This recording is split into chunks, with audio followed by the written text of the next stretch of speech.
Bonjour ou bonsoir à tous, c'est Stanley de Clé de Reprise pour continuer à vous parler des différents sujets concernant le M&A et donc l'acquisition de société. Là, on va se pencher sur comment analyser une entreprise avant de faire une LOI en 2026. La grosse problématique que je vois là sur le terrain, c'est que les personnes n'ont pas trop compris comment mettre leur cahier des charges et font des LOI pour faire des LOI. Donc je vais vous dire quelque chose que beaucoup de repreneurs découvrent trop tard. La majorité en fait des erreurs dans une acquisition se font à quel moment et elles viennent de quelle cause finalement? Elles ne viennent pas du financement. Elles viennent en fait de l'analyse de l'entreprise. Donc avant de faire une LOI, il faut prendre un petit temps pour justement faire un minimum d'analyse sur la société, d'accord? À reprendre. Parce que beaucoup de repreneurs, en fait, ils tombent amoureux de, vous savez, quand ils vont discuter avec les cédants, ils voient écrire sur le papier, ils tombent amoureux d'une histoire, des fois d'un dirigeant, d'un produit, un petit peu comme quand vous allez rencontrer un bien immobilier, vous avez un peu un coup de foudre, voilà. Mais aujourd'hui, quand vous êtes des professionnels, vous devez regarder les chiffres. Dans cette vidéo, je vais vous expliquer comment analyser une entreprise avant même de faire une LOI. Parce que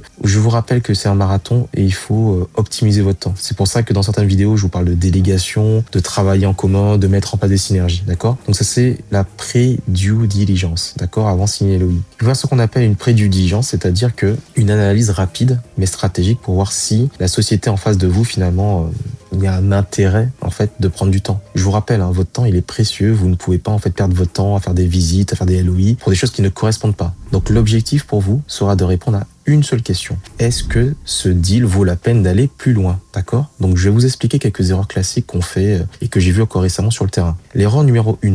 Certains ils me parlent que de chiffre d'affaires. Ouais, ça fait 1 million, ça fait 3 millions. Ils se focalisent uniquement sur le chiffre d'affaires. Sauf que une entreprise peut faire, allez, 3 millions, 5 millions de chiffre d'affaires, j'ai même envie de dire 10 millions de chiffre d'affaires, et gagne très peu d'argent. C'est-à-dire gagner à la fin en résultat net peut-être 50 000 euros, 100 000 euros, parce qu'elle a énormément de charges. Erreur numéro 2, ne pas analyser la dépendance au client. Certaines entreprises, j'en ai vu une récemment là, elle a 85% de son chiffre d'affaires qui dépend d'un seul client. Oui, elle me dit c'est sur différents sites. Mais oui, mais ça reste le même client, vous voyez? Donc si le client il part, le business en fait peut s'effondrer, il est fragilisé. Donc quand on va faire l'analyse financière, la première chose à analyser, c'est la rentabilité et la gestion des risques. Vous avez vu tout à l'heure le risque par rapport à justement la concentration d'un client. Et donc vous allez regarder généralement qu'est-ce qui va être le BA ou l'EBITDA, les marges et les différentes charges. Mais souvent, quand vous allez regarder au niveau des bilans ou des informations, il faudra retraiter les comptes. Qu'est-ce que ça veut dire retraiter les comptes? Certaines fois, vu que c'est le dirigeant qui décide de combien il va se payer, vous pouvez avoir des dirigeants en fait qui se payent très peu, en dessous des rémunérations habituelles. Par exemple, ils se payent 500 euros au lieu de 3000 euros, ou certains beaucoup. Au lieu de 1500 euros, ils se payent 5000 euros. Il faut voir aussi, est-ce qu'il n'y a pas des dépenses personnelles qui se font au sein de l'entreprise? Donc le BE, comme on dit dans le jargon, il doit être retraité. Vous pouvez faire justement une analyse avec l'IA. L'IA peut analyser rapidement certains éléments financiers, comme je disais dans une précédente vidéo, pour justement déléguer et gagner du temps. Elle peut analyser les bilans, les ratios financiers, les marges, d'accord? Et en fait, en fonction des éléments qu'elle va trouver dans ces différents bilans, parce que vous allez avoir les liasses, d'accord, qu'il faudra demander, l'IA va pouvoir détecter pour vous des anomalies, des incohérences, des signaux faibles, des choses que dès qu'elle va voir en recoupant les données, qu'il y a un souci. Donc encore une fois, je vous disais dans une des vidéos que j'ai faites, l'IA est un outil d'aide à la décision. Il va jamais remplacer l'humain. Ça va vous permettre de gagner du temps, de faciliter les prises de décision, mais jamais décider à votre place, d'accord? Assumez votre responsabilité. Quand on parle d'analyse stratégique, il faut aussi analyser le marché, la concurrence, c'est-à-dire est-ce que l'entreprise elle est toute seule à proposer cette prestation de service dans cette zone de chalandise, la position de l'entreprise, parce qu'une entreprise aujourd'hui, vous voyez, elle peut être rentable parce qu'il n'y a pas de concurrents. Demain, s'il y a des concurrents, elle peut ne plus être du tout rentable. Donc, faut voir pour pouvoir identifier les potentielles menaces et donc prévoir aussi une veille concurrentielle.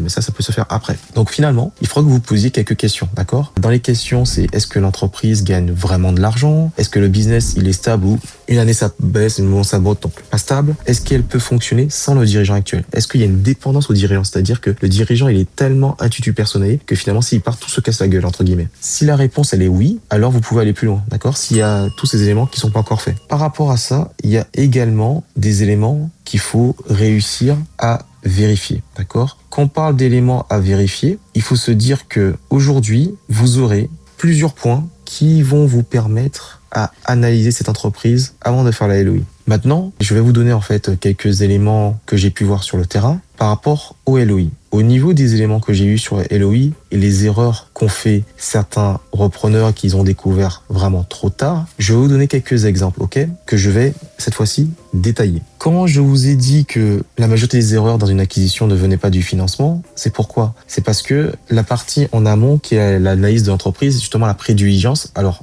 pour la prédiligence, il faut bien savoir une chose. Soit c'est vous qui la faites, si vous avez les compétences et l'expérience, soit vous le confiez à un cabinet de conseil ou un cabinet de M&A ou un cabinet d'experts comptables pour faire la prédiligence, pour vérifier est-ce que les éléments financiers sont cohérents et rentables, d'accord? Mais pour ça encore, faut-il que vous ayez pu séparer les entreprises que vous choisissez et celles qu'il faut mettre en dehors de votre cadre. Donc la première chose déjà à faire, c'est de définir pour vous un cahier des charges afin de se dire, bon bah, je vais prendre du temps pour ce type d'entreprise, je vais pas prendre du temps pour ce type d'entreprise-là. Et donc, je vais vous donner un exemple tout simple. Vous pouvez vous dire, moi, je décide de garder dans mon périmètre de mon cahier des charges toutes les entreprises qui sont localisées sur la Bretagne. Donc moi, toutes les entreprises qui ne sont pas situées en Bretagne, je ne les prends pas. Ce qui veut dire que vous allez déjà commencer à faire une présélection. D'accord? Ça va vous faire gagner du temps. C'est hyper important. Donc vous mettez des filtres. Tout ce qui est en Bretagne, vous prenez. Tout ce qui n'est pas en Bretagne, vous écartez. Votre zone de chalandise. Ça vous fera gagner du temps. Je vous rappelle, c'est un marathon, le M&A, donc il faut être stratégique pour gagner du temps dans cette partie de reprise. Après, quand vous avez sélectionné justement les sociétés qui sont en Bretagne, si vous avez les noms des sociétés, vous récupérez directement sur Papers ou d'autres sites leurs différents bilans, et à ce moment-là, vous les passez par l'IA, ChatGPT ou Gemini, pour pouvoir voir est-ce que effectivement les différents indicateurs que vous avez vus sont intéressants. C'est-à-dire, vous avez décidé par exemple de prendre toutes les sociétés qui sont en Bretagne, qui font entre 1 million de chiffre d'affaires et 3 millions d'euros. Donc maintenant, est-ce qu'avec les éléments que vous avez fait passer à la moulinette, les 20, 30 ou 40 entreprises qui restent, est-ce qu'elles sont suffisamment rentables? Est-ce que vous avez prévu que par exemple elles fassent un OBE de 2, de 3, de 4%? C'est à vous de voir dans votre stratégie. Mais vous allez gagner du temps en fait très rapidement grâce justement à